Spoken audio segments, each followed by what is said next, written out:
പ്രിയപ്പെട്ട സഹോദരി സഹോദരങ്ങളെ, രക്ഷാകര ചരിത്രത്തിൽ മനുഷ്യാവതാരം ചെയ്ത ദൈവത്തിൻ്റെ പുത്രനായ ഈശോ മിശിഹ മാത്രമേ ഉള്ളൂ പൂർണ്ണതയുള്ള വ്യക്തിത്വം എന്ന് പറയുന്നത്.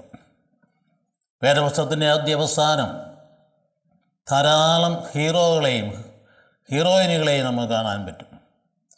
വിശ്വാസത്തിൻ്റെ പിതാക്കന്മാരെ കാണാൻ പറ്റും. അതുപോലെ വലിയ വലിയ നേതാക്കന്മാരെ കാണാൻ പറ്റും. ഇവരുടെയൊക്കെ ജീവിതത്തിലെ കുറവുകളുണ്ടായിരുന്നു, പരാജയങ്ങളുണ്ടായിരുന്നു. ചില ഭാഗങ്ങളൊക്കെ എടുത്ത് വായിച്ചതിന് ശേഷം വേദപുസ്തകം ഒരു അശ്ലീല ഗ്രന്ഥമാണ് എന്നൊക്കെ പറഞ്ഞു പിടിപ്പിക്കുന്ന ആളുകളെ നമ്മളിപ്പോൾ സോഷ്യൽ മീഡിയയിലൊക്കെ കാണാറുണ്ട്.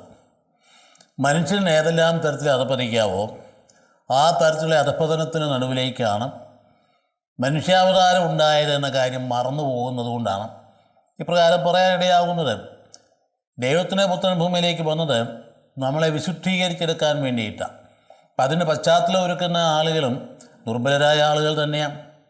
അപ്പോൾ അതുകൊണ്ട് നമ്മൾ തന്നെ ഇന്ന് നമ്മൾ ചുറ്റുപാടും കാണുന്നുണ്ടല്ലോ, നമ്മളെത്രയോ വലിയ സംസ്കാര സമ്പന്നരായ വിഭാഗമാണ് എന്നൊക്കെ പറഞ്ഞ് പിടിപ്പിക്കുന്നുണ്ടെങ്കിലും സംസ്കാരത്തോടൊപ്പം തന്നെ കാടത്വവും അതേ നിലയിൽ തന്നെ തുടരുന്നതല്ലേ ഇപ്പോൾ നമ്മൾ കാണുക.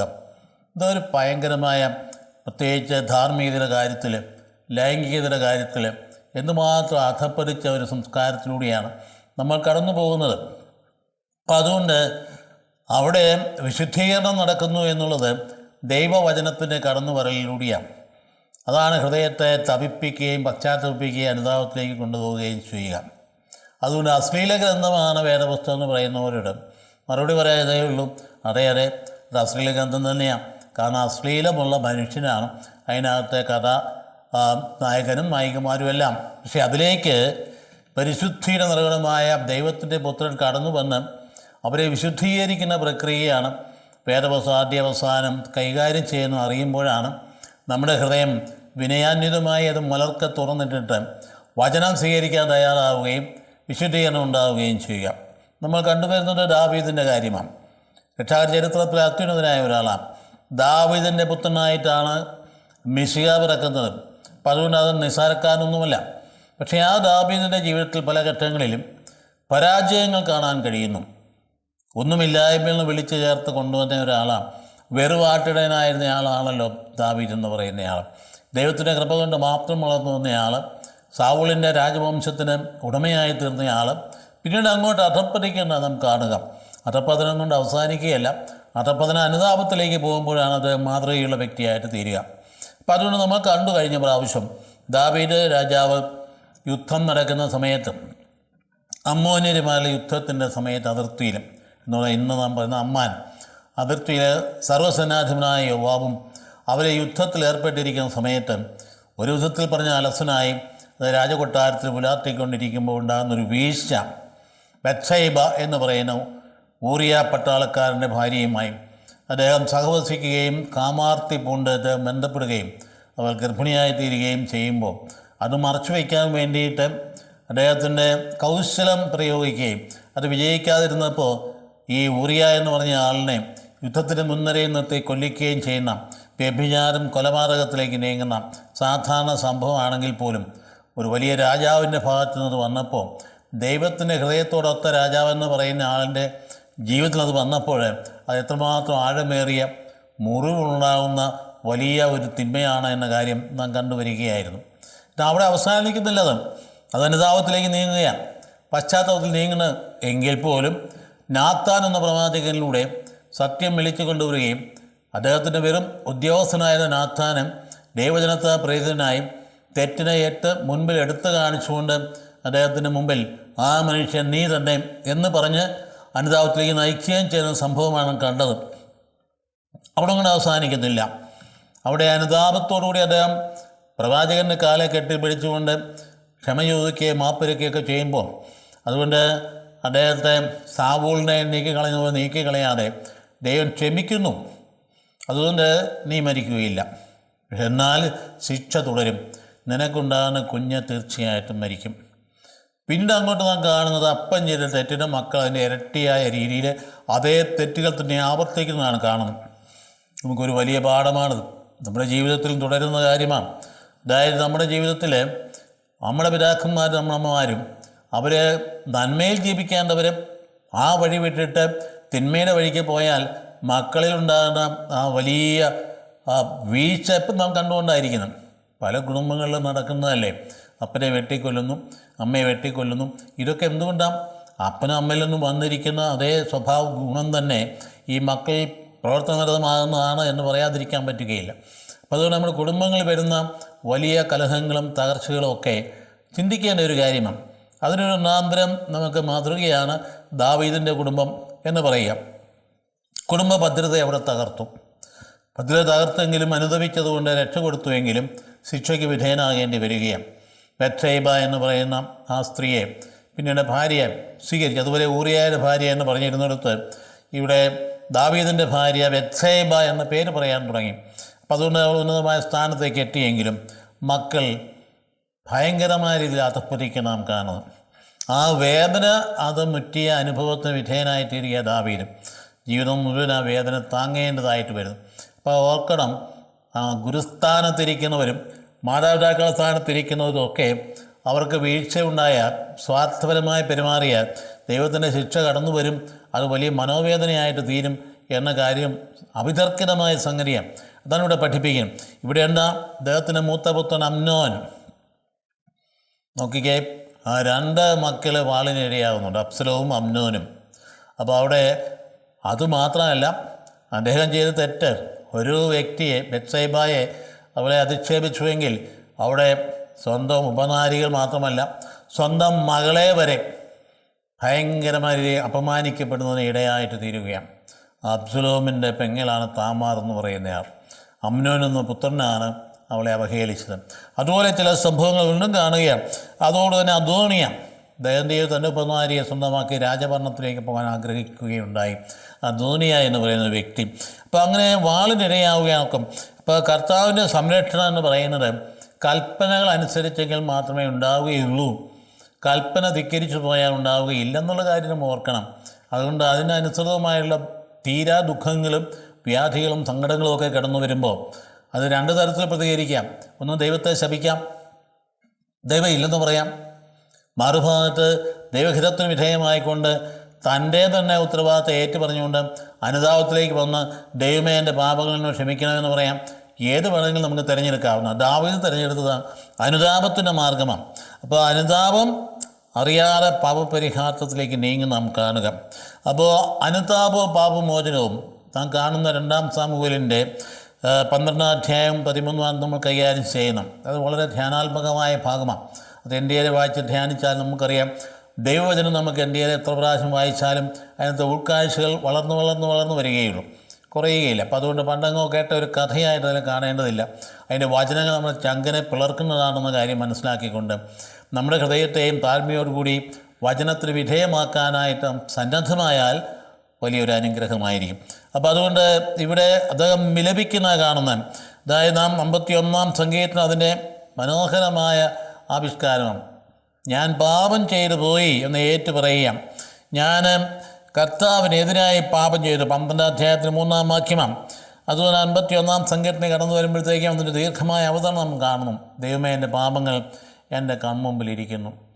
എൻ്റെ പാപത്തിനൊത്ത വിധം എന്നോട് പ്രതികാരം ചെയ്യരുതേ. നിൻ്റെ പരിശുദ്ധാത്മാവിനെ എന്നിൽ എടുത്തു കളയരുതേ. നീ സോപ്പാകൊണ്ട് എന്നെ തളിക്കണമേ, ഞാൻ വെണ്മയുള്ളവനാക്കി തീരട്ടെ എന്നൊക്കെ പറയുന്ന ഭാഗം നമ്മൾ എത്രയോ പ്രാവശ്യം ധ്യാനിക്കുന്നതാണ്. 51-ാം സങ്കീർത്തനം നമ്മുടെ ആത്മാവിൻ്റെ ഭാഗമായിട്ട് വരികയാണെങ്കിൽ നമ്മുടെ ഉള്ളിലുണ്ടാകുന്ന വലിയ അനുരഞ്ജനവും വിശുദ്ധീകരണവും വളരെ വലുതായിരിക്കും. നമ്മൾ ഏറ്റുപറയാൻ തയ്യാറാകേണ്ടതാണ്. അപ്പം അതുകൊണ്ട് കർത്താവിനെതിരെയാണ് താൻ ചെയ്ത പ്രവൃത്തി. ഊറിയായുടെ ഭാര്യയെ അപമാനിച്ചതും അല്ലെങ്കിൽ ഊറിയായെ മുമ്പ് നിർത്തി കൊല്ലിയതും അത് മനുഷ്യനെതിരായിട്ടുള്ള പ്രവൃത്തിയല്ല, കർത്താവിനെതിരായിട്ടുള്ള പ്രവൃത്തിയായിട്ടാണ് കാണാൻ കഴിഞ്ഞപ്പോഴാണ് അനുതാപം ഉണ്ടായത്. കർത്താവിനെതിരായ പ്രവൃത്തിയായിട്ട് നാം പലപ്പോഴും അങ്ങനെ ചിന്തിക്കുന്നില്ല. നമ്മൾ ആരോടെങ്കിലും തെറ്റായി പെരുമാറുമ്പോൾ ഒരു വ്യക്തിയോട് പെരുമാറിയെന്ന നിലയിലല്ല നമ്മൾ എടുക്കുന്നത്. അല്ല, അത് കർത്താവിനെതിരായ ഒരു ഭയം. അതുകൊണ്ട് എന്നെ സംബന്ധിച്ചും വളരെ കൃത്യമായി ദൈവത്തിൻ്റെ വചനം കടന്നു വന്നപ്പോൾ അദ്ദേഹം ശ്രമിക്കാൻ തയ്യാറാകുന്നതാണ് കാണുന്നത്. അപ്പോൾ വചനത്തിന് കീഴ്പ്പെടുന്നു. അപ്പോൾ പാപിയെ നശിപ്പിക്കലല്ല ദൈവത്തിൻ്റെ പദ്ധതി, പാപിയെ വിശുദ്ധീകരിച്ച് വീണ്ടെടുക്കലാണ്. അതാണ് നാഥാൻ പ്രവാചകനോട് നടന്നത്. പാപിയെ നശിപ്പിക്കാതെ വീണ്ടെടുക്കാൻ തയ്യാറാകും. എല്ലായിടത്തും പുതിയ നിയമത്തിൽ വരുമ്പോൾ നമ്മൾ കാണുന്നതല്ലേ, ഈശോ വീണ്ടെടുപ്പിൻ്റെ ആളാണ്, റെഡീമറാണ്. പാപിനെ തൻ്റെ മുകളിലേക്ക് കൊണ്ട് വലിച്ചെറിഞ്ഞു. നിയമം അനുസരിച്ച് കല്ലെറിഞ്ഞ് കൊല്ലേണ്ടവളാണ്, അങ്ങനെയാണ് നിയമം. പക്ഷേ കർത്താവിൻ്റെ ചെയ്ത ആ പാപിനിയെ വിശുദ്ധയാക്കി തീർക്കാൻ കർത്താവ് ആഗ്രഹിക്കാം. നിങ്ങൾ പാപം ചെയ്യാത്തവർ കല്ലെറിയട്ടെ എന്ന് പറഞ്ഞപ്പോൾ എല്ലാവരും കല്ലിട്ടേച്ച് സ്ഥലം വിട്ടു. നിന്നെ ആരും കല്ലെറിഞ്ഞില്ലേ എന്ന് ചോദിക്കുകയും ഞാനും നിന്നെ ശിക്ഷിക്കുന്നില്ല, മേലിൽ പാപം ചെയ്യരുതെന്ന് പറഞ്ഞു പോയി അവൾ വിശുദ്ധയായിട്ട് തീർന്നു എന്നുള്ള കാര്യം. അപ്പോൾ അതാണ് ദൈവത്തിൻ്റെ പദ്ധതി. ഇപ്പം നമ്മുടെ ഏത് പാപാവസ്ഥയിലും നിരാശപ്പെടേണ്ട കാര്യമില്ല, ദൈവം തന്നെ വിശുദ്ധിയിലേക്ക് വിളിക്കുകയാണ്.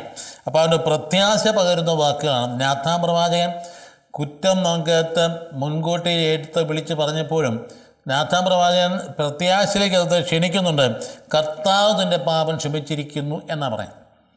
പാപം ഏറ്റു പറഞ്ഞപ്പോൾ കർത്താവ് നിൻ്റെ പാപം ക്ഷമിച്ചിരിക്കുന്നു. നമ്മൾ ഓർക്കണം, നമ്മുടെ സഭയിൽ കുമ്പസാരം എന്ന കുദാശ ചില ആൾ നിഷേധിക്കുന്നുണ്ട്.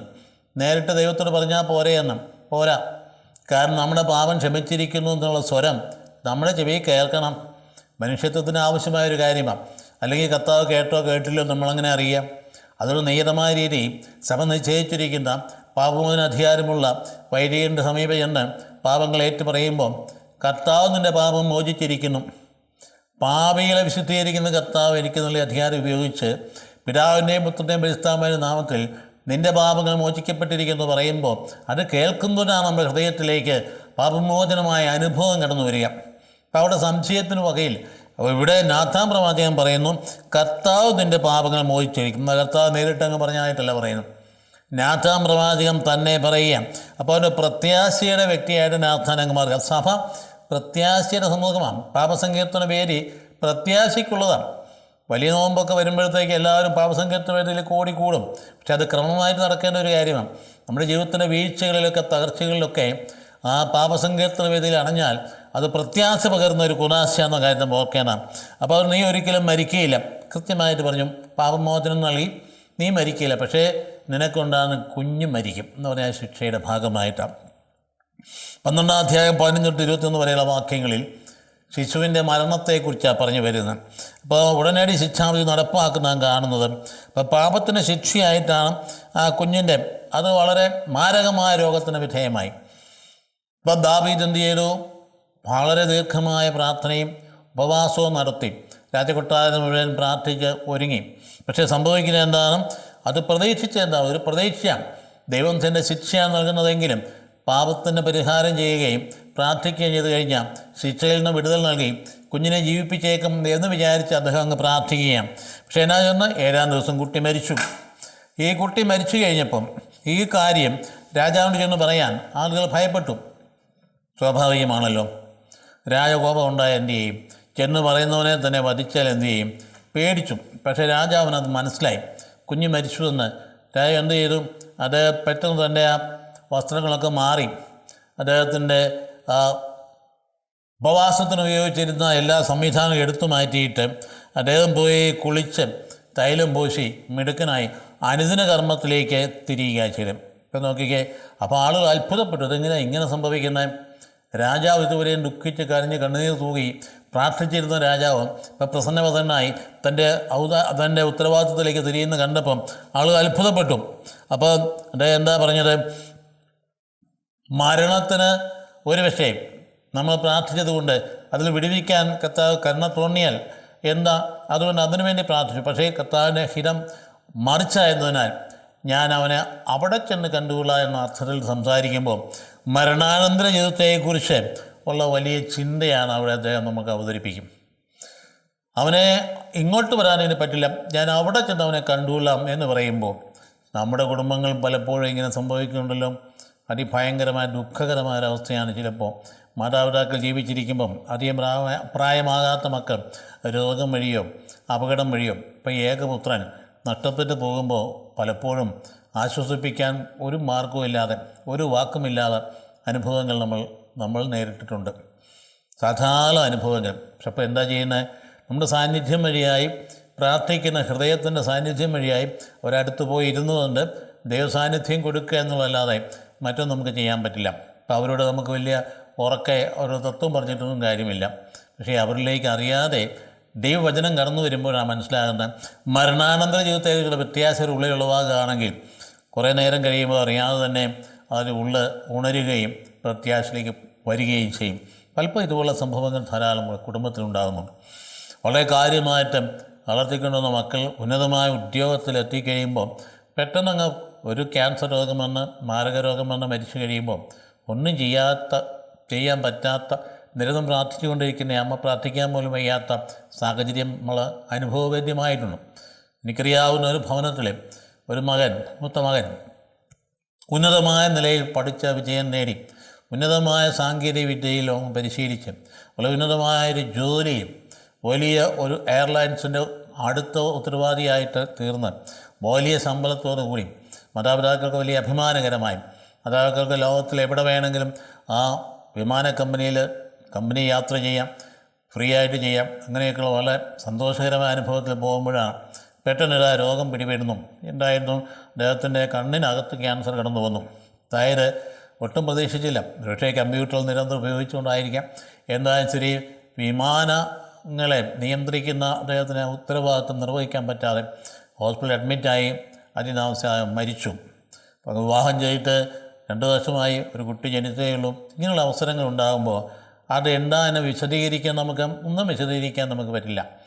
അങ്ങനെയുള്ള ഒരു വ്യക്തിയുടെ അമ്മയും അപ്പനെയും നമുക്ക് സമാധാനിപ്പിക്കാൻ വാക്കുകൊണ്ട് പറ്റില്ല. പക്ഷേ ഹൃദയത്തിൽ ഉള്ളിൻ്റെ ഉള്ളിൽ വചനം പ്രവർത്തനനിരതമാവും അറിയാതെ അവർ അക്സെപ്റ്റ് ചെയ്യും. സാവധാനത്തിൽ കുറേ സമയമെടുക്കും എങ്കിൽ പോലും അത് അക്സെപ്റ്റ് ചെയ്യും. ഇവിടെ നമുക്ക് കാണുന്നത് തന്നെയാണ്.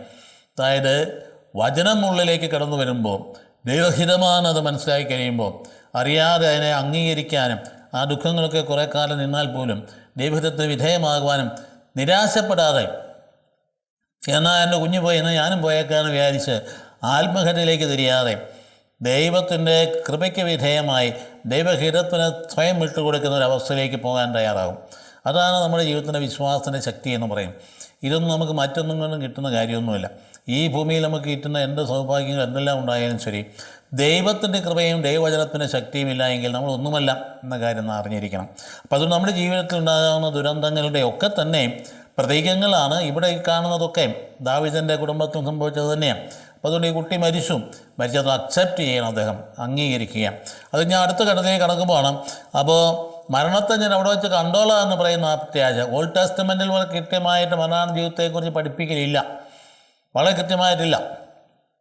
പ്രത്യേകിച്ച് നമുക്കറിയാം, സദ്ദുക്കായർ പുനരുത്ഥാനത്തിൽ വിശ്വസിക്കുന്നവരായിരുന്നില്ല. അതുകൊണ്ട് കർത്താവിൻ്റെ അടുത്ത് അങ്ങനെ 7 ഭാര്യമാരുടെ കാര്യമൊക്കെ പറഞ്ഞുകൊണ്ട് കർത്താവിനെ കൊടുക്കാനായിട്ട് ചെന്ന് മരിച്ചു കഴിയുമ്പോൾ ആരുടെ ഭാര്യയായിരിക്കും ചോദിക്കാൻ കാരണം അതാണ്. പക്ഷേ കർത്താവ് കൃത്യമായി നമ്മളെ പഠിപ്പിച്ചു മരണാനന്തര ജീവിതം എന്താണ്.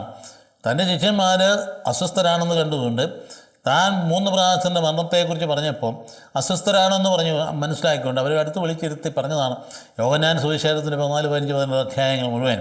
എന്നാൽ അവരോട് നേരിട്ടല്ലേ പറഞ്ഞേ, ഞാൻ പോകുന്നത് നല്ലതാണ്, ഞാൻ പോയി കഴിഞ്ഞാൽ പറക്കലത്തവരിപ്പോൾ ഞാൻ പോകുന്നെന്ന് പറഞ്ഞാൽ ഇക്കം മരിക്കാൻ പോകുന്ന കാര്യം പറയുന്നത് അത് നല്ലതാണ്. ഞാൻ പോയി കഴിയുമ്പോൾ പരിശുദ്ധാത്മാവിനെ അയക്കുമെന്നാണ്.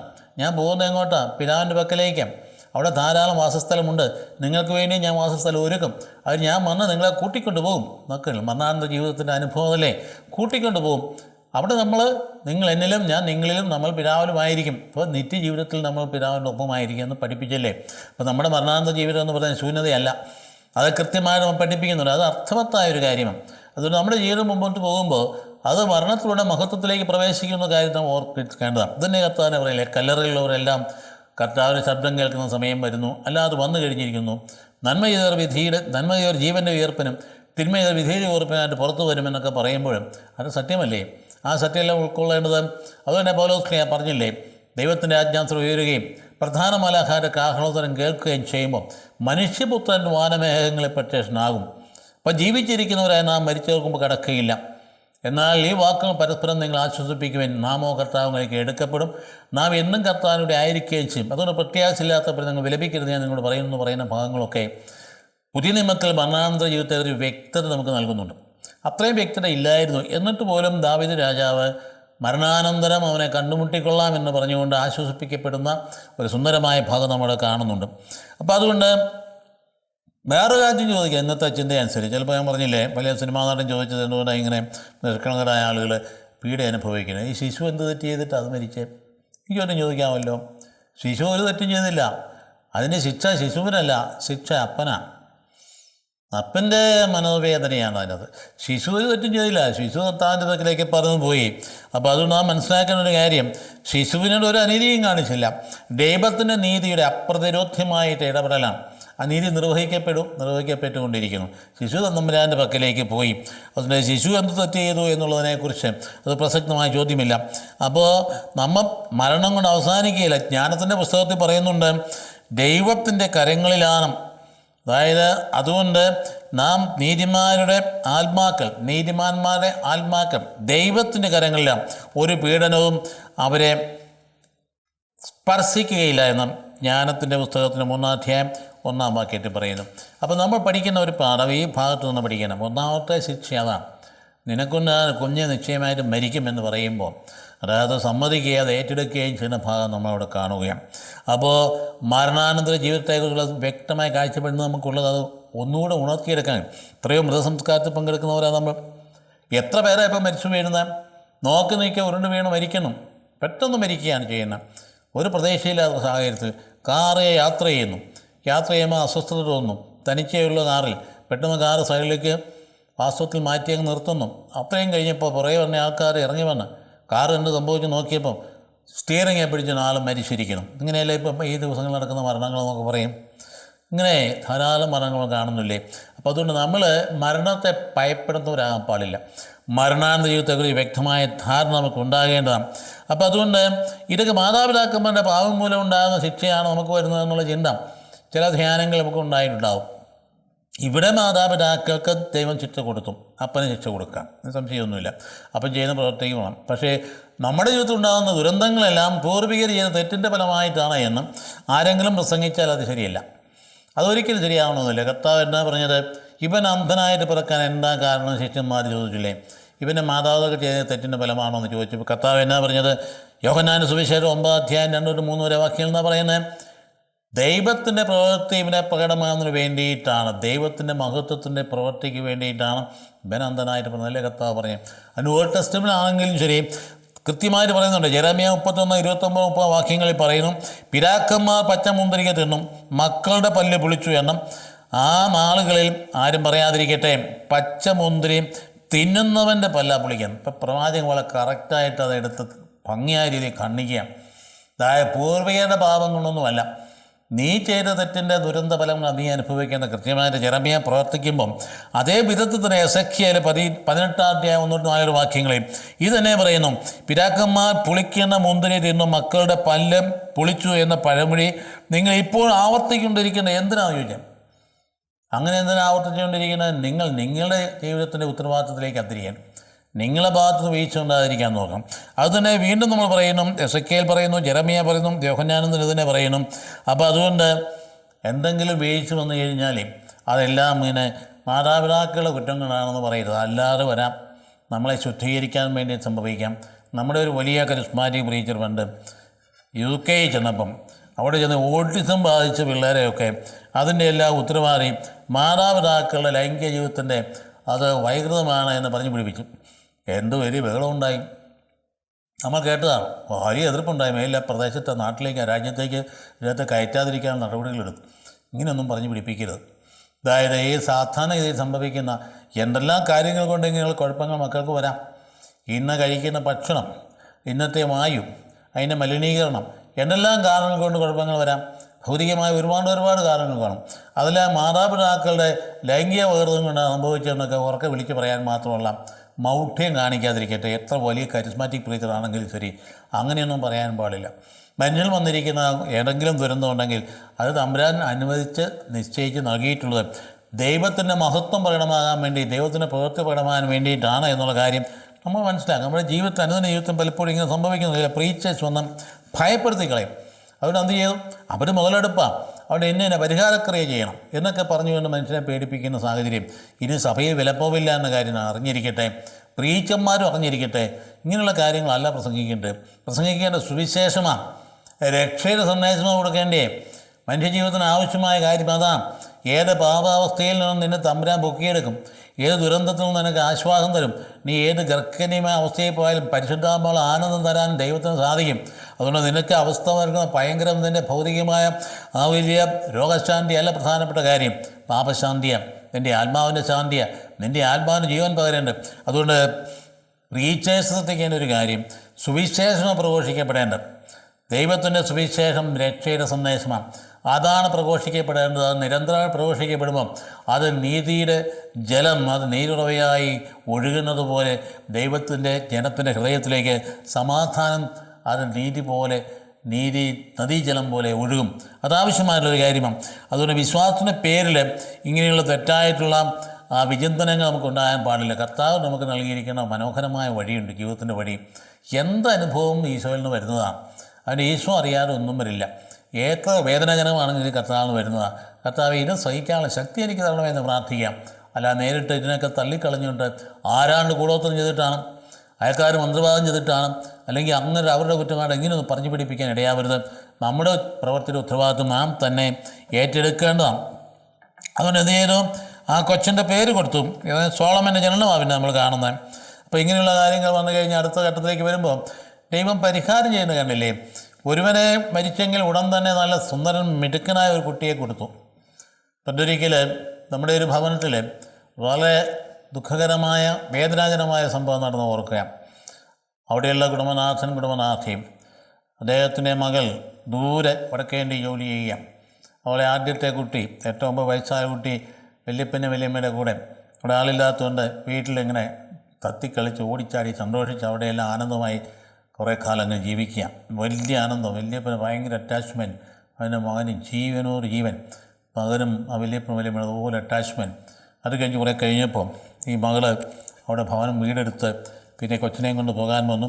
കൊച്ചിനെയും കൊണ്ട് പോയി ചെന്നിട്ട് എന്താ സംഭവിച്ചേ? വീടോട് അടുത്ത് കഴിഞ്ഞപ്പം റെയിൽവേ സ്റ്റേഷനിൽ തൊട്ടടുത്ത് കഴിഞ്ഞപ്പം കൊച്ച് ഓടിച്ചാടി പെട്ടെന്ന് ചെന്ന റെയിൽവേ ആ ട്രെയിനിൻ്റെ കറകിൻ്റെ സമയത്ത് ചെന്ന കറക്കം തുറന്നു. ആരും അറിയുന്നില്ല. പെട്ടെന്ന് കാറ്റടിച്ച് കൊച്ച് ട്രെയിനിന് നേരെ താഴോട്ട് പോയി. അക്കാരെയാണ് സംഭവിക്കുന്നത്, അവരാരും അറിയുന്നില്ല. കുറേ കഴിഞ്ഞപ്പോൾ ഒരു ട്രെയിനിൽ വണ്ടി നിർത്തി കഴിയുമ്പോൾ കൊച്ചിനെ കാണാനില്ല. അന്വേഷിച്ച് നോക്കിയപ്പോഴല്ലോ മൈലുകൾക്കപ്പുറത്ത് കൊച്ചു മരിച്ചു കിടക്കണം. എന്ത് ഭയങ്കരമായ വേദനയാണ്, എന്ത് വലിയമായ ദുഃഖം. ആ ഒരു ഭവനത്തിൽ വർഷങ്ങളോളം കഴിഞ്ഞു. ആ ദുഃഖം മുഴുവൻ പേറി. ആ അപ്പനും അമ്മയും ഒക്കെ തകർന്ന ഹൃദയങ്ങളും. പക്ഷേ വർഷങ്ങളോളം പേറി ഈ അടുത്ത കാലത്ത് ആ വനിതയും ഭർത്താവും അവരെ ജോലി റിസൈൻ ചെയ്ത് ജോലി പെൻഷനായി തിരിച്ച് നാട്ടിൽ വന്ന വലിയൊരു ഭവനം അത് ഭംഗിയായിട്ട് പണിത് അത് കഴിഞ്ഞ് തീർത്ത് അതിൻ്റെ വെഞ്ചരകർമ്മ ചെന്നപ്പോൾ കാണുന്ന അതേ രീതിയിൽ, അതേ വലിപ്പത്തിൽ, അതേ സ്വഭാവത്തിൽ തന്നെ ഇതാ മറ്റൊരു പുത്രനെ അവർക്ക് നൽകിയിരിക്കും. അവർക്ക് 2-3 കുഞ്ഞുങ്ങളെ നൽകിയിരിക്കും. ഇപ്പം ദൈവം അതിന് നമ്മുടെ ജീവിതത്തിൽ വരുന്ന ദുരന്തങ്ങൾക്കൊക്കെ തമ്പുരാൻ അതിനെ പകരം നൽകുമെന്നുള്ള കാര്യം ഓർത്തിരിക്കേണ്ടതാണ്. അപ്പം അതുകൊണ്ട് നമ്മളെ നശിപ്പിക്കാനല്ല ഇങ്ങനെയുള്ള അനുഭവം തരുന്നത്, നമ്മളെ വിശുദ്ധീകരിക്കാനാണ്. അപ്പം എന്തൊരു സന്തോഷമായ കുടുംബത്തിനും ആ മരിച്ചുപോയ കൊച്ചിൻ്റെ പേര് തന്നെ ഈ കൊച്ചിന് കൊടുക്കുകയും ചെയ്തപ്പോൾ അത് വലിയ ഒരു ആനന്ദമായിട്ട് മാതാപിതാക്കൾ മാറുന്നു എന്ന കാര്യം അറിയുമ്പോൾ ഇതുപോലുള്ള സംഭവങ്ങൾ ധാരാളം നമ്മുടെ വീട്ടിലുണ്ടാകുന്നുണ്ട്. അപ്പോൾ വിശ്വാസത്തിൻ്റെ പേരിൽ ഒരു കൊച്ചു നഷ്ടപ്പെട്ടെങ്കിൽ ഇതാ അടുത്ത ഒരു കുഞ്ഞ് ജനിക്കുകയാണ്. അവൻ്റെ പേരാണ് സോളമൻ. ആ സോളമൻ എന്ന് പറയുന്നത് ശലോം എന്ന് പറയുന്ന ഹീബ്രു പദത്തിൽ നിന്നാണ് ആ പേരുണ്ടാകുന്നത് നമുക്കറിയാം. ശലമോൻ, ഹീബ്രുയിൽ അത് ശലമോനാണ്, ഗ്രീക്കിലാണ് സോളമനാണ്. ശലമോൻ എന്ന് പറഞ്ഞാൽ സമാധാനമാണ്. എന്ന് പറഞ്ഞാൽ ഈ അപ്പൻ്റെ ഹൃദയത്തിനുണ്ടായ ദുഃഖത്തിനും വേദനയ്ക്കും സമാധാനം കൊടുത്തിരിക്കുന്നു ഈ പുത്രൻ. അങ്ങനെയാണ് സോളമൻ എന്ന. അതിന് 2 പേരുണ്ട്. നാഥാൻ പ്രവാചകൻ ദൈവം പറഞ്ഞു അവന് യദീരിയ എന്ന് പേരിടാം. യദീരിയം എന്നാൽ യാവയുടെ പ്രീതിപാത്രം. എന്തായാലും ശരി, ജീവിതത്തിൽ അനുഭവിച്ച വലിയ ദുഃഖത്തിന് ഇവിടെ പരിഹാരമുണ്ടാകുമെന്ന് നാം കാണേണ്ടതാണ്. അപ്പോൾ അതുകൊണ്ട് ആ വിധത്തിൽ കർത്താവ് അവനെ സ്നേഹിച്ചു എന്ന് അർത്ഥമാക്കുന്ന പദം കൊടുത്തു. അതായത് കർത്താവിൻ്റെ വചനമാണ് അവിടെ ആശ്വാസം നൽകുന്നത്. അതൊരു വലിയ നോക്കിക്കേ, പ്രവാചക ദൗത്യം എത്ര കട്ടിയായിട്ടാണ് നാഥാൻ പ്രവാചകൻ എന്ന് പറയുക. വാസ്തവത്തിൽ ആ മനുഷ്യനെ സമ്മതിക്കേണ്ടതല്ലേ? രാജാവിന് മുഖത്ത് നോക്കിയാൽ പറയും ആ മനുഷ്യൻ നീ തന്നെയെന്ന്. കഴുത്തെ തലകാണമെന്ന് അറിയാൻ പാടില്ല. എങ്കിലും അവിടെ അദ്ദേഹത്തിൻ്റെ പ്രീതിയൊന്നും നോക്കിയില്ല. ദൈവം ഉള്ളിൽ വെച്ച സത്യം അതേപടി അങ്ങ് പ്രഘോഷിക്കാൻ പ്രവാചകൻ തയ്യാറായി. അപ്പം അതുകൊണ്ട് ആ ഒരു ഘട്ടത്തിൽ നിന്ന് രാജാവ് വീണ്ടും മുമ്പോട്ട് പോകാം. കാണാൻ പോകുന്നത് പിന്നീട് വലിയ ആഭ്യന്തര കലഹങ്ങളൊക്കെ ഉണ്ടാകുന്നതൊക്കെ ഈ ഒരു തെറ്റിൻ്റെ പരിണിതഫലമായിട്ട് തന്നെ വരുന്നതാണ്. ഈ മക്കളൊക്കെ പരസ്പരം അങ്ങോട്ടും ഇങ്ങോട്ടും ശത്രുതയിലായി തീർന്നു. അവിടെ സംഭവിക്കുന്നതിന് യുദ്ധം നടന്നുകൊണ്ടിരിക്കുക. റബ്ബ എന്ന് പറയുന്നത്തെ അമ്മാനാണ്. അവിടെ യുദ്ധം ചെയ്തുകൊണ്ടിരിക്കും. അപ്പോൾ അതുകൊണ്ട് അവിടെ എല്ലാം കീഴടക്കും. അവസാന ഭാഗം കീഴടക്കാൻ നേരത്തെ യോവാബാണ് അപകടകരമായ യുദ്ധത്തെ നയിച്ചതും. എങ്കിൽ ആ യോവാബിൻ്റെ ആ യജമാന പ്രീതി അനുസരിച്ച് അവസാന യുദ്ധത്തിൻ്റെ അവസാന ഘട്ടത്തിലേക്ക് ദാവീദ് രാജാവിനെ വിളിക്കുകയും ദാവീദ് രാജാവ് വരികയും അത് അവിടെ കീഴടക്കുകയും ചെയ്തുകൊണ്ട് അന്നുണ്ടായിരുന്ന അമ്മോന്യ രാജാവിൻ്റെ കിരീടം അത് എടുക്കുകയും 34 കിലോഗ്രാം വലിപ്പമുള്ള കിരീടം അദ്ദേഹം കഴുത്തിൽ തലയിൽ വെക്കുകയും ചെയ്യുന്ന ഭാഗമാണ് നമ്മുടെ വായിച്ച് കാണിക്കും. അതുകൊണ്ട് അവിടെ വിജയം പ്രദാനം ചെയ്യാം. ഒരേ സമയത്ത് തന്നെ പരാജയവും അതേ സമയത്ത് തന്നെ വിജയവും പ്രധാനം. ഒരിടത്ത് നമ്മൾ തോറ്റുപോയാൽ മറ്റൊരു ദൈവം വിജയിപ്പിക്കണം. അതുകൊണ്ട് നമ്മുടെ ജീവിതത്തിൽ പലപ്പോഴും പരാജയങ്ങൾ വരുമ്പോൾ ആ പരാജയത്തോടുകൂടി എല്ലാം തീർന്നു എന്ന് വിചാരിക്കരുത്.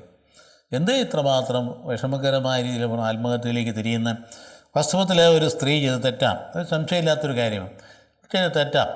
ആ ബസ്സിൽ സാധാരണക്കാരനെ പോലെ യാത്ര ചെയ്യുന്ന ഒരു മനുഷ്യൻ, ഒരു ചെറുപ്പക്കാരൻ അദ്ദേഹം വീട്ടിലേക്ക് പോകുന്ന വഴി ഇവിടെ വളരെ കൃത്യമായ രീതിയിൽ തൻ്റെ വീഡിയോയ്ക്ക് റീച്ച് കിട്ടാൻ വേണ്ടിയിട്ട് ലൈംഗിക വൈകൃതം കാണിച്ചു എന്ന് പറയുന്ന ചെറുപ്പക്കാരനെ വളരെ മോശമായ രീതിയിൽ ചിത്രീകരിക്കുന്ന ആ ഫിലിം അത് ഭയങ്കരമായ രീതിയിൽ ലക്ഷണങ്ങൾ കാണത്തക്ക രീതി വ്യാപിച്ചു കഴിഞ്ഞപ്പോൾ അതിൻ്റെ മനോവേദനയിൽ ചെയ്യുന്ന ആത്മഹത്യയാണല്ലോ ഇപ്പോൾ ചർച്ചയായിരിക്കും. നമ്മൾ ചിന്തിക്കേണ്ട രണ്ട് കാര്യങ്ങളുണ്ട്. ഒന്ന്, ഈ തെറ്റ് ചെയ്യുന്ന സ്ത്രീയും എന്തുമാത്രം ഈ സോഷ്യൽ മീഡിയ ദുരുപയോഗിക്കുന്നു.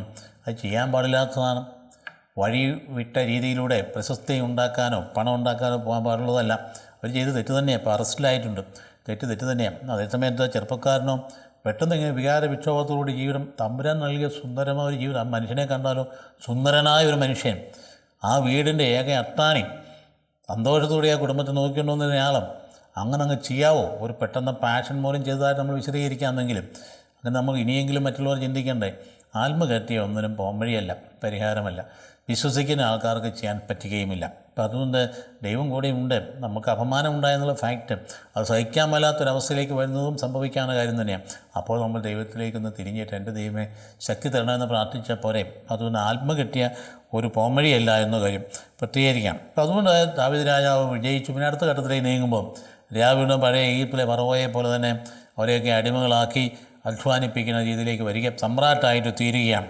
അപ്പോൾ അവിടെ ഇഷ്ടിക ചൂളകളുടെ പണി നടക്കും. ആലോചിച്ച് നോക്കി, പെട്ടെന്ന് ഈജിപ്തിൽ ഇഷ്ടിക ചൂളയുടെ പണി നടത്തിക്കൊണ്ടിരുന്ന അടിമത്ത് കിടന്ന ജനത്തിൻ്റെ അതിൻ്റെ വിമോചനം കഴിഞ്ഞ് അതിൻ്റെ രാജാവായിട്ട് വന്ന ആളാണ് അതേ പണി തന്നെ ആവർത്തിച്ചുകൊണ്ടിരിക്കണം. അപ്പോൾ അടിമകളാക്കി. ഇപ്പം മനുഷ്യൻ്റെ പ്രകൃതത്തിലുള്ളതാണതേ. ദൈവം എന്തുമാത്രം കൂടെ ഉണ്ടെന്ന് പറഞ്ഞാലും ശരി, മനുഷ്യൻ്റെ പ്രകൃതി കാടത്തം കൂടെ തന്നെ ഉണ്ട്. ഇപ്പം എന്നാ ചെയ്യുന്നത്? എന്തൊക്കെ കാര്യം പറഞ്ഞുകൊണ്ടിരിക്കുന്നത്? ഗ്രീൻലാൻഡിനെ എനിക്ക് വേണമെന്ന് പറഞ്ഞ് ട്രംപ് തുടങ്ങിയിരിക്കുക. ആലോചിച്ച് നോക്കുകയും അമേരിക്കൻ പ്രസിഡൻ്റാണ്, ആ അതിശക്തമായ സാമ്രാജ്യത്തിൻ്റെ പ്രസിഡൻ്റ് അദ്ദേഹം. അതിനോട് തുലനം ചെയ്യാൻ ഒരു രാജ്യവും ഈ ലോകത്തിലില്ല. അതിഭയങ്കരമായ റിസോഴ്സസ് ഉള്ള ഒരു രാജ്യം. അവിടെ യുദ്ധം ചെയ്താലും വിജയിക്കത്തില്ല. അവർക്കുള്ള ടെക്നോളജി അതിഭയങ്കരമാണ്. അപ്പോൾ ആ മനുഷ്യന് അദ്ദേഹം ഇങ്ങനെ ഡിക്ലെയർ ചെയ്യേണ്ടി ചെയ്യും, എനിക്ക് വേണം എന്ന് പറയാൻ ഗ്രീൻലാൻഡ് ഡെൻമാർക്കിൻ്റെ അധീനതയുള്ള ഒരു വലിയ ലോകത്തിലെ ഏറ്റവും വലിയ ദ്വീപാണ്. അതിന് ഒരുപാട് അമൂല്യമായ സ്വത്തുണ്ട്. അത് പിടിച്ചെടുക്കണം തുടങ്ങിയാൽ എന്ത് ചെയ്യാൻ പറ്റും? പക്ഷേ ചെയ്യാൻ എന്ത് ചെയ്യുന്നത്? അതാണ് മനുഷ്യ സംസ്കാരത്തോടുകൂടി കൂടെ തന്നെ കാടത്വവും കൂടി നടന്നു പോകുന്നതാണ് നമ്മളിപ്പോൾ കണ്ടുകൊണ്ടിരിക്കുന്ന സംഗതി. അപ്പോൾ അതുകൊണ്ട് അതിനെന്ത് ചെയ്യുക? അവരുടെ മേൽ തീരുവ 25% തീരുവ നടപ്പാക്കിക്കൊണ്ടിരിക്കുക. അതാണ് സമ്മതിക്കുന്നവരെ. അത് എനിക്ക് എൻ്റെ കൈ കിട്ടുന്നവരെ, സ്വന്തമാകുന്നവരെ, അത് പുള്ളിയുടെ സ്വന്തമാകുന്നതുവരെയും തീരുവ ചുമത്തിക്കൊണ്ടിരിക്കുകയെന്നൊക്കെ പറയുമ്പോൾ തെറ്റാണെന്നുള്ള സംശയമില്ലാത്തൊരു കാര്യമാണ്. പക്ഷേ തെറ്റ് ഇന്ന് നടന്നുകൊണ്ടിരിക്കുന്നു, അതൊരു ഫാക്റ്റാണ്. അപ്പോൾ അതുകൊണ്ട് മനുഷ്യൻ്റെ സംസ്കാരത്തിൻ്റെ ഒപ്പം തന്നെ കാടത്വം കടന്നു പോയിക്കൊണ്ടിരിക്കുക. നമ്മുടെ രാജ്യത്ത് ഇതൊക്കെ തന്നെയാണ് ചെയ്തുകൊണ്ടിരിക്കും. കാടത്ത് അതിൻ്റെ പരമോന്നതമായ രീതി ഇവിടെ നടന്നുകൊണ്ടായിരിക്കും. അപ്പോൾ അവിടെയൊക്കെ അവിടെ ഈജിപ്തിൽ അവിടെ ഈ പറയുന്ന രാജ്യത്ത് ദാവീദ് രാജാവിന് 2ാം ഘട്ടത്തിൽ വരുമ്പോൾ അത് തന്നെയാണ് സംഭവിച്ചുകൊണ്ടിരിക്കും അല്ലേ. പിന്നീട് അതിൻ്റെ പുത്രൻ വരുമ്പോഴും അത് തന്നെ ആവർത്തിക്കുകയാണ്. അപ്പോൾ വചനം എന്ന് പറയുന്നത് നമ്മുടെ ജീവിതത്തിൻ്റെ ഉള്ളിൻ്റെ ശക്തിയാണെന്ന കാര്യം. വചനം കടന്നു വരുമ്പം വിശുദ്ധീകരണം നടക്കും. ആ വിശുദ്ധീകരണത്തിന് നിരന്തരമായ വചനധ്യാനം ആവശ്യമാണ്. അല്ലെ വീണ്ടും മനുഷ്യൻ തിന്മയിലേക്കും അഴിമതിയിലേക്കും ദുർനടപ്പിലേക്കും പോകുമെന്ന് ഒരു സംശയവുമില്ല. അതുകൊണ്ട് നമ്മെ സംബന്ധിച്ചിടത്തോളം കർത്താവ് നൽകിയിട്ടുള്ള ആ വലിയ അനുഗ്രഹങ്ങൾ, ഇപ്പോൾ ദാവീദിൻ്റെ ആ വീഴ്ചയും അദ്ദേഹത്തിൻ്റെ ആ പ്രബോധനവുമൊക്കെ എക്കാലത്തും അനുതാപത്തിലേക്കുള്ള പോക്ക് നമുക്കൊന്ന് മാതൃകയാണെങ്കിൽ 2ാം ഘട്ടം വീണ്ടും മാതൃകയല്ല. ആണ് ആ പോക്ക് സാമ്രാജ്യ അധിപൻ്റെ തെറ്റായിട്ടുള്ള പോക്കാണ് അവിടെ വീണ്ടും കണ്ടുകൊണ്ടിരിക്കാൻ. അപകടകരമായ പോക്കിലേക്കാണ് പോകുന്നത്. അപ്പോൾ അസുഖത്തിൽ ദൗത്യം നിർവഹിക്കാൻ നാഥാൻ പ്രവാചകനെ എല്ലാ കാലഘട്ടങ്ങളിലും അങ്ങനെ പ്രവാചകന്മാരുണ്ടെങ്കിലേ ഈ അധികാരികൾ നേരെ പോവുകയുള്ളൂ. തെറ്റ് കണ്ടാൽ അത് തെറ്റാണെന്ന് വിളിച്ചു പറയാനുള്ള ആ ധൈര്യവും തൻ്റെ ഇടം എല്ലാവർക്കും ഒന്നുമില്ല. അങ്ങനെയുള്ള ആൾ ഇല്ലാണ്ട് വരുമ്പോഴുണ്ടല്ലോ അപ്പോഴാണ് അഴിമതി കണ്ടമാനം വളരുക. അപ്പോൾ അതുകൊണ്ട് ഈ വിധത്തിൽ വിമർശനാത്മകമായ സമീപനം മനുഷ്യനുണ്ടാകേണ്ടതാണ് ചുറ്റുപാടുകളെ സംബന്ധിച്ചിടത്തോളം. അതുകൊണ്ട് അടുത്ത് വരുന്നത് ഭയങ്കരമായ ആഭ്യന്തര കലാപത്തിലേക്ക് നാം പോകുന്നത്. അദ്ദേഹത്തിൻ്റെ ജീവിതത്തിൻ്റെ വഴി തന്നെയാണ് ആഭ്യന്തര കലാപത്തിലേക്ക് വീണ്ടും പോകുന്ന രാജ്യം. അതായത് വീണ്ടും 8 അധ്യായങ്ങൾ അത് തന്നെ എടുത്തു പറയുക. കാരണം എന്നാണെന്നറിയോ, ശിക്ഷ എന്തായാലും നിൻ്റെ ഭവനത്തിൽ നിന്ന് വാൾ ഒഴിയുകയില്ല. അതായിരുന്നു കൊടുത്ത ശിക്ഷ. സ്വന്തം ഭവനത്തിൽ നിന്ന് നിനക്ക് ഞാൻ തിന്മ വരുത്തുമെന്ന് കർത്താവ് പറഞ്ഞു. സ്വന്തം ഭവനത്തിൽ നിന്ന് തന്നെ. അതുകൊണ്ടായിരുന്നു ദാവീദിൻ്റെ അദ്ദേഹം എന്ത് ചെയ്തോ, ഒരു സ്ത്രീ അപമാനിച്ചെങ്കിൽ സ്വന്തം പുത്രി മാത്രമല്ല ഉപനാരികൾ പോലും അപമാനിതരായി. അതെപ്പോഴാണ്? നട്ടുച്ചയ്ക്ക് സൂര്യൻ കത്തിച്ചൊലിക്കുന്ന അവസരത്തിലാണ് സംഭവിക്കുന്ന കാര്യം ഓർക്കണം. ഭയങ്കരമായ അപമാനിതനാകുക മാത്രമല്ല, രാജ്യത്തിൽ പിന്നീട് തൻ്റെ പുത്രൻ കഴിഞ്ഞ് അടുത്ത പുത്രൻ്റെ ഘട്ടത്തിൽ വന്നപ്പോഴത്തേക്കും പിളർപ്പുണ്ടായി. രാജ്യം രണ്ടായിട്ട് പിളർന്നുപോയി. വടക്കൻ ഇസ്രായേലും യൂദയുമായിട്ട് തിരിഞ്ഞത് കണ്ടില്ലേ? ചരിത്രം നമുക്കറിയാവുന്ന. ഇതൊക്കെ ചെന്ന് അട്രിബ്യൂട്ട് ചെയ്യുന്ന മുഴുവൻ ഈ ദാവീദിൻ്റെ അടിസ്ഥാനപരമായി തിന്മയിലും ഈ തെറ്റിലും നിന്നാണെന്ന കാര്യം ഓർക്കുമ്പോഴാണ് അതിൻ്റെ ഗൗരവം. അതുപോലെ തന്നെ അവിടെ ഈ അപ്പനെ നീ മക്കളെ സ്നേഹിക്കുന്ന ഈ അപ്പനുണ്ടല്ലോ, ശിക്ഷണം കൊടുക്കുന്നതിൽ പരാജയപ്പെടുകയുണ്ടായി. ഭയങ്കരമായി പരാജയപ്പെട്ടു. ഈ പറയുന്ന അമ്നോൻ എന്ന് പറയുന്ന വ്യക്തി എന്താ അദ്ദേഹം കാട്ടിക്കൂട്ടിയെ? അദ്ദേഹത്തിന് അബ്സലോം എന്ന് പറയുന്ന ആളുടെ സഹോദരി, 2 ഭാര്യമാരിലുണ്ടായ 2 മക്കൾ, അർത്ഥ സഹോദരി, താമാർ എന്ന് പറയുന്ന വ്യക്തിയുടെ സഹോദരൻ അബ്സലോം എന്ന് പറയുന്ന ആൾ. ആ വ്യക്തി ഭയങ്കര സുന്ദരിയായിട്ടുള്ള ഈ താമാറിനെ അമ്നോൻ എന്ന് പറയുന്നതിൻ്റെ ആദ്യപുത്രനെ അവനെ കാമാതുരനായി അവളെ എങ്ങനെയെങ്കിലും സ്വന്തമാക്കണം ആഗ്രഹിച്ച് വഴി തെറ്റിപ്പോയി. അവളാരാണ്? ജസ്രയക്കാരി അഹിനോമാമിൻ്റെ പുത്രിയായിട്ട് ആ പുത്രനായിട്ട് വന്നവനാണ് അമ്നോൻ എന്ന് പറയുന്നയാൾ. അപ്പോൾ അതുപോലെ തന്നെ ഇവിടെ വന്നിരിക്കുന്നത് ഗഷൂറിലെ രാജകുമാരിയിലെ മാഖ എന്ന് പറയുന്ന വ്യക്തി ജനിച്ചാൽ അബ്സലോം തന്നെ താമാറും. അബ്സലോമിൻ്റെ സ്വന്തം സഹോദരിയാണ്. അവിടെ എന്താ സംഭവിക്കുന്നത്? താമാർ എന്ന് പറയുന്ന വ്യക്തി വളരെ സുന്ദരിയായ ദാവീദ് രാജാവിൻ്റെ പുത്രി, പക്ഷേ അർത്ഥ സഹോദരൻ അവളെ കാമാർത്തി കൊണ്ടിട്ട് അവൾ സ്വന്തമാകാൻ ആഗ്രഹിച്ചപ്പം അദ്ദേഹത്തിന് മറ്റൊരു ബന്ധു യോനാദാബ് എന്ന് പറയുന്ന ആളും കൗശലം പറഞ്ഞു കൊടുത്തു. എന്താ, നീ രോഗിയായിട്ട് അഭിനയിച്ച് കഴിഞ്ഞിട്ട് പനി മാറുന്നില്ല. എന്നിട്ട് അപ്പൻ വരുമെന്ന് പറയുക, ആ താമാറിനെ ഇങ്ങോട്ട് പറഞ്ഞു വിടും, അവളെനിക്ക് ഭക്ഷണം ഉണ്ടാക്കി തരട്ടെ എന്ന് പറഞ്ഞു വിട്ടപ്പം ഈ അപ്പന് അതിനകത്തെ ദുരുദ്ദേശം മനസ്സിലായില്ല. പലപ്പോഴും മാതാപിതാക്കൾ പരാജയപ്പെടുന്ന എങ്ങനെയാണ്? മക്കളുടെ ഉദ്ദേശവും ദുരുദ്ദേശവും മനസ്സിലാക്കാത്ത രീതിയിൽ അമിത വാത്സല്യം അത് കൊണ്ടു നടക്കുന്ന മാതാപിതാക്കളെ അബദ്ധം എന്നെല്ലാം തലങ്ങളിൽ നിങ്ങളുടെ മുമ്പിൽ നിൽക്കുന്നു. കൃത്യമായിട്ട് കാര്യങ്ങൾ പഠിക്കാൻ കഴിയേണ്ടതാണ്. മക്കൾ ഒരു വഴിക്ക് പോകുമ്പം അത് എന്തിനാണ് പോകുന്നത്, എവിടെയാണ് പോകുന്നത്, അതൊക്കെ എല്ലാം അങ്ങോട്ട് കണ്ണടച്ച് പറയുന്നതെല്ലാം ശരിയാണെന്ന് വിചാരിക്കാതെ ആ വഴികളെക്കുറിച്ച് ധാരണയുണ്ടാകുന്നതാണ് എപ്പോഴും നല്ലത്. അത് ഇവിടെ എന്നാ സംഭവിച്ചേ? ഇവളവിടെ വന്നു, ദുരുദ്ദേശത്തോടു കൂടി വന്നിരിക്കുന്നു. അവൾ നിഷ്കളങ്കയായിട്ട് വന്നിരിക്കും. ആ ഭക്ഷണവുമായിട്ട് ചെല്ലുമ്പോൾ അവളെ കയറി പിടിച്ചു, അപമാനിച്ച് കഴിഞ്ഞപ്പോഴോ വലിച്ചെറിഞ്ഞു. അതാണ് അതിൻ്റെ പ്രത്യേകത. വേണമെങ്കിൽ വിവാഹം കഴിക്കാം, കാരണം ഫസ്റ്റ് കസിൻസിനെ വിവാഹം കഴിക്കരുതെന്ന നിയമമുണ്ട് അവിടെ. എങ്കിൽ പോലും അതിന് അപവാദമുണ്ട്. അബ്രഹാം സറായി വിവാഹം കഴിച്ചതുപോലെ. പക്ഷേ അതിനയാൾ തയ്യാറായില്ല. അദ്ദേഹത്തിന് വേണ്ടിയ ലക്ഷ്യം പൂർത്തീകരിക്കണം മാത്രം. ലക്ഷ്യം എന്നാൽ കാമം പൂർത്തീകരിക്കണം. ഒരാളെ വലിച്ചെറിഞ്ഞുകൊണ്ട് അവരെന്ത് ചെയ്തു? കരഞ്ഞ് കാറി കുവി ഭയങ്കരമായി. പിന്നെ നമുക്ക് വിവാഹം നടക്കുകയില്ല. അവൾ ജീവിതത്തിൽ അത് ഭയങ്കരമായിട്ട് വേദനിക്കുകയും ദുഃഖിക്കുകയും ചെയ്യുന്ന സ്ത്രീയായിട്ട് മാറിയ. അപ്പോൾ അത് നിലവിളിച്ചുകൊണ്ട് അവൾ പോയി തലയിൽ ചാരം പൂശി കീറിപ്പറിഞ്ഞ വസ്ത്രവുമായി അവൾ അവിടെയെല്ലാം നിലവിളിച്ച് കരഞ്ഞു പോയി ഭ്രാന്ത് പിടിച്ച പോലെ നടന്നു. വഞ്ചനയ്ക്കിരയായി. ഇതാണ് ഒരു മകൻ ചെയ്ത പരിപാടി. അപ്പോൾ അതുകൊണ്ട് ഒന്നും ചെയ്തില്ല ഈ രാജാവ്. എന്നിട്ട് ഈ അബ്നോനെ വിളിച്ച് ശക്തിപ്പെട്ട് അവനെ വഴക്ക് പറയുകയോ തിരുത്തുകയോ ചെയ്യാൻ തയ്യാറായില്ല. കാരണം അവനെ അത്രയധികം സ്നേഹിച്ചിരുന്നു. അത്യജാതന ഒന്നും ചെയ്തില്ല. മക്കളുടെ തെറ്റിനെ തിരുത്താൻ പറ്റാത്ത മാതാപിതാക്കൾ ഒരുപക്ഷേ ധാർമ്മിക ശക്തിയില്ലാത്തതുകൊണ്ടാണ്. അപ്പൻ വഴിവിട്ട രീതിയിലാണ് ജീവിക്കുന്നതെങ്കിൽ മകൻ അതേ രീതിയിൽ മറ്റൊരിടത്ത് പോയി ബന്ധപ്പെട്ട് കഴിയുമ്പോൾ അതിനെ തിരുത്താൻ കഴിവുണ്ടാവില്ല. അതുകൊണ്ടാണ് മക്കളുടെ മുമ്പിൽ ധാർമ്മിക ശക്തി നഷ്ടപ്പെട്ടവരാകരുത്.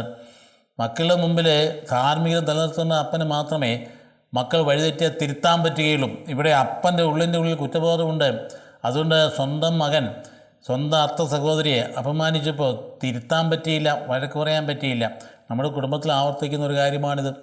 അതുകൊണ്ട് ആ അപ്പനും മകനും ഒരുപോലെ ഒരു വ്യക്തിയുടെ അടുത്ത് ചെല്ലുന്ന സംഭവങ്ങളൊക്കെ ഉണ്ടായിട്ടുണ്ട്. ആലോചിച്ച് നോക്കിയ ജീവിതത്തിൽ എന്തെല്ലാം തകർച്ചയാണ് ഉണ്ടാകുന്നത്. അപ്പോൾ അവനെ കുറ്റപ്പെടുത്തിയില്ലെന്നുള്ളതാണ്. അപ്പോൾ അബ്സലോം എന്ത് ചെയ്തു? അവൻ ഗുണമോ ദോഷമോ പറഞ്ഞില്ല, പക്ഷെ അവൻ്റെ വികാരമുള്ളിൽ ഒതുക്കി പ്രതികാര ചിന്ത. അവസരം വരുമ്പോൾ കൊടുക്കാമെന്ന് വിചാരിച്ചുകൊണ്ട് അബ്സലോം അതിൻ്റെ അർത്ഥ സഹോദരനെ പിന്നീട് ഭാവി നാം കാണുന്നത് കൊല്ലുന്നതാണ്. അപ്പോൾ നോക്കിയേ എന്ത് ഭയങ്കരമായിട്ടാണ്. അപ്പൻ തെറ്റ് ചെയ്തത് കർത്താവിനോടാണെങ്കിൽ സഹോദരങ്ങൾ തെറ്റിയെന്ന് പരസ്പരമാണ് എന്ന കാര്യം മനസ്സിലാക്കുക. അതുകൊണ്ട് ഇവിടെ നാം മനസ്സിലാക്കേണ്ട ഒരു വലിയ കുടുംബജീവിതത്തിൻ്റെ ഭദ്രത തകർക്കുന്ന ഒരു കാര്യമാണ് ലൈംഗിക അധപ്പതനം എന്ന് പറയുന്ന കാര്യത്തെ സംബന്ധിച്ച്. ഈ കാലഘട്ടങ്ങളിൽ കൂടുതൽ ശ്രദ്ധിക്കേണ്ട സോഷ്യൽ മീഡിയയൊക്കെ ന്യായീകരിച്ച് വിശദീകരിച്ച് മനുഷ്യനെ സന്തോഷമാക്കി ലൈംഗിക അരാജകത്തെ പൊക്കി പിടിക്കുമ്പോൾ ഓർക്കണം, നമുക്കൊരു കുടുംബമുണ്ട്. ആ കുടുംബം തകർന്നു പോകാനിടയാവരുത്. ആ കുടുംബത്തിൽ അവിശ്വസ്തത ഉണ്ടായിക്കഴിഞ്ഞാൽ ജീവിതം പോയി, സമാധാനമേ പോയി, ശാന്തി പോയി. നിൻ്റെ അനുഗ്രഹം നിലനിൽക്കണമെങ്കിൽ അവിടെ നിനക്ക് വിശ്വസ്തത വേണം. അത് തമാശയായിട്ട് കൈകാര്യം ചെയ്യാൻ പാടില്ല. അതനുസരിച്ച് സോഷ്യൽ മീഡിയയുടെ അവതരിപ്പിക്കുന്ന കാര്യങ്ങൾ കണ്ടതുകൊണ്ട് അത് ആവർത്തിക്കാൻ പോയാൽ ദുരന്തം വന്ന് ഭവിക്കുക തന്നെ, ജീവിതം പിന്നെ തകരാറിലാണെന്ന കാര്യം മനസ്സിലാക്കേണ്ടതാണ്. ഇന്നത്തെ കാലഘട്ടത്തിൽ പ്രത്യേകിച്ചും ചാരിത്രം എന്ന് പറയുന്ന പുണ്യത്തിൻ്റെ വില ഒരിക്കലും ഒരു കാലത്ത് നഷ്ടപ്പെടുകയില്ല. പക്ഷേ നഷ്ടപ്പെടുത്തുന്നവനും നഷ്ടപ്പെടുത്തുന്നവളും ചെന്ന് പതിക്കുന്നത് അതിഭയങ്കരമായ ദുരന്തത്തിലായിരിക്കും എന്ന് സംശയമില്ല. അങ്ങനെയല്ലേ കൊലപാതകങ്ങളെല്ലാം നടക്കും? അങ്ങനെ ഈ അഭിജാതത്തിലാണ് കുഞ്ഞുങ്ങളെയൊക്കെ അമ്മ വലിച്ചെറിയുന്ന എത്ര കേസുകളുണ്ടാകുന്നു. കുഞ്ഞുങ്ങളെ വലിച്ചെറിയുക, എവിടെയാണ്? ആറ്റിലേക്കെറിയുക, കൊന്നുകളയുക, ഇങ്ങനെയൊക്കെ ഉണ്ടാകുന്നത് എങ്ങനെയാണ്? യഥാർത്ഥ ദാമ്പത്യത്തിൻ്റെ പരിശുദ്ധിയും ബഹുമാനം കളഞ്ഞു കുളിക്കുന്ന ജീവിതത്തിലൂടെ വരുന്ന വലിയ അത്യാപത്തുകളാണ്. അതുകൊണ്ട് തിന്മ അത് മാതാപിതാക്കളുടെ ആ തിന്മകൾ അധികാരികൾ തന്നെയായാലും മതി. അധികാരത്തിലിരിക്കുന്നവൻ്റെ തിന്മ പ്രവർത്തിച്ചുകൊണ്ടിരിക്കുന്നതെങ്കിൽ ഒരു വിധേയനും അനുസരിക്കുകയില്ല. നമ്മളെ ഒളിച്ചും പാത്തും അവർ നമുക്കെതിരായിട്ട് നീങ്ങും. നമ്മൾ കൺമുമ്പിൽ ഒരു പക്ഷേ അനുസരണയിൽ കാണും. അപ്പോൾ അധികാരികൾ ഓർക്കേണ്ട ഒരു കാര്യമാണ്, നമ്മുടെ ജീവിതം ക്ലീൻ ആയിരിക്കേണ്ടതാണ്. അവിടെ ഒന്നും വീഴ്ച ഉണ്ടാകാൻ പാടില്ല. ഉണ്ടായാൽ അനുദപിക്കാൻ തയ്യാറാകണം. അപ്പോൾ അതുകൊണ്ട് ദൈവസന്നിധിയിൽ നമ്മൾ നീതീകരിക്കപ്പെടുന്നവരായിരിക്കണം. അതുകൊണ്ട് അമിതവാത്സല്യം മക്കളോടുള്ളതായ ആരോടുള്ളതായാലും അതൊരിക്കലും നന്മയല്ല, അത് തിന്മ വിളിച്ചു വരുത്തുന്ന കാര്യം മനസ്സിലാക്കണം. അതുകൊണ്ട് അവൻ കിരീടാവകാശിയാണെന്ന് കരുതിയിരുന്നയാളാണ് അമ്നോൻ എന്ന് പറയുന്ന ആൾ. അവൻ ആ ഭാവത്തിൽ നടന്നിരുന്നു. കിരീടാവകാശി ആദ്യം പിന്നെ കിരീടമൊന്നും അവന് കിട്ടിയില്ല, അതിന് മുമ്പ് തട്ടിക്കളയും.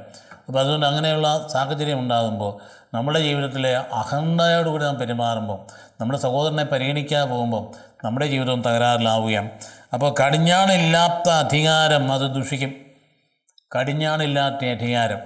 അതുകൊണ്ടാണ് ജനാധിപത്യത്തിലെപ്പോഴും പ്രതിപക്ഷം എന്ന് പറയുന്ന ശക്തിയാണെങ്കിൽ മാത്രമേ ഭരണം നേരെ ചുവേ പോവുകയുള്ളൂ. ആ പ്രതിപക്ഷം പോലെ തന്നെ അതികർക്കശമായ നിലപാടെടുക്കുന്ന ശിക്ഷണ ആ ക്രമവും ഉണ്ടായി പോകേണ്ടതാണ്. അതനുസരിച്ച് തിരുത്തലിനും അതുപോലെ വിധി പ്രസ്താവിക്കുന്നതിനുള്ള കോടതി അതുപോലെ ശക്തമായിരിക്കേണ്ട, എങ്കിൽ മാത്രമേ മനുഷ്യജീവിത സമാധാനത്തിൽ മുമ്പോട്ട് പോവുകയുള്ളൂ. അപ്പോൾ ധാർമ്മിക ബോധം നഷ്ടപ്പെട്ടാൽ സമൂഹത്തിന് മുഴുവൻ നാശമാണ്. ആരോട് പറഞ്ഞ് കേൾപ്പിക്കാനായത് ഇന്നത്തെ കാലഘട്ടത്തിൽ? ധാർമ്മിക ബോധം നഷ്ടപ്പെട്ട് കഴിഞ്ഞാൽ പോയി. അതുകൊണ്ട് നമ്മുടെ സാധാരണ സംസാരം പെരുമാറ്റങ്ങളൊക്കെ കാര്യത്തിന് വിധിയെഴുത്തുമ്പോൾ ഓർക്കണം, നാം പറയുന്ന വിധികൾ എങ്ങനെയാണ്? ധാർമ്മികത എന്ന് പറയുന്ന വലിയ ജീവിതത്തിൻ്റെ അടിസ്ഥാന മൂല്യം തകർത്ത് കളയത്തക്ക അഭിപ്രായം പറഞ്ഞ് പോവുകയാണെങ്കിൽ എല്ലാം ആയിക്കോട്ടെ, എന്തും ആയിക്കോട്ടെ, ഒന്നിനോട്ടും എനിക്കെതിരൊന്നുമില്ല, ആരും എങ്ങനെയും പൊക്കോട്ടെ, ആ രീതിയിലാണ് നിലപാടെങ്കിൽ നമ്മുടെ സമൂഹം തകർന്നു പോകുന്ന കാര്യം ഓർക്കണം. അതുകൊണ്ട് അമ്നോനും താമാറും നമുക്കൊരു താക്കീത് നൽകുകയാണ്. അമ്നോൻ്റെ ചരിത്രവും താമാറിൻ്റെ ചരിത്രവും, അതുപോലെ അബ്സലോമും അവൻ്റെ ധാർമ്മിക രോഷവും പ്രതികാരവും. അവൻ്റെ കോപിക്കാം, പക്ഷേ പാപം ചെയ്തെന്നല്ല പറഞ്ഞിരിക്കും. കോപിക്കാം, സൂര്യൻ അസ്തമിക്കുന്ന മുമ്പേ നീ അനുരഞ്ജനപ്പെട്ടിരിക്കണം. പക്ഷേ അതല്ല സംഭവിച്ചത്. എഫെസ്യർക്ക് 4:26 പറയുന്നുണ്ട്, നിൻ്റെ കോപത്തിന്മേൽ സൂര്യൻ അസ്തമിക്കുന്നവരെ മാത്രമേ ഉണ്ടാകും, പാടുള്ളതിനപ്പുറത്തോട്ട് പോകാൻ പാടില്ല. നമുക്കിവിടെ സമാപിപ്പിക്കുകയാണ്, ഇന്നത്തെ വിചിന്തനം അവസാനിപ്പിക്കുക. ഇനിയും തുടരാൻ പോകുന്നത് ദാവീദിൻ്റെ അടുത്ത അനുഭവങ്ങളാണ്. അതായത് ആ രാജാവ് അനുഭവിക്കുന്ന വേദന, അദ്ദേഹത്തിൻ്റെ ദുഃഖം, അതിൻ്റെ കണ്ണീരും, ഒപ്പം അതിൻ്റെ ഉള്ളിൽ അദ്ദേഹം ദൈവത്തിലുള്ള വിശ്വസ്തതയ്ക്ക് ഭംഗം വന്നപ്പോൾ അനുതാപം, അതിൻ്റെ വിശുദ്ധീകരണം, ആ തിന്മയിൽ അതിന് വരുന്ന ശിക്ഷയ്ക്കിലൂടെ മാതാപിതാക്കളുടെ ശിക്ഷ, തെറ്റ് മക്കളുടെ വരുന്നതായ പ്രത്യാഘാതങ്ങൾ, ഇതൊക്കെ ഇന്നും ആവർത്തിക്കുന്ന കാര്യങ്ങളാണ്. ദൈവം അനുഗ്രഹിക്കട്ടെ. കർത്താവ് ഈശോയും കൃപയും പിതാവായ ദൈവത്തിൻ്റെ സ്നേഹവും പരിശുദ്ധാത്മാവിന്റെ സഹവാസം നാമെല്ലാവരും ഉണ്ടായിരിക്കട്ടെ, ഇപ്പോഴെപ്പോഴും എന്നേക്കും. ആമേൻ.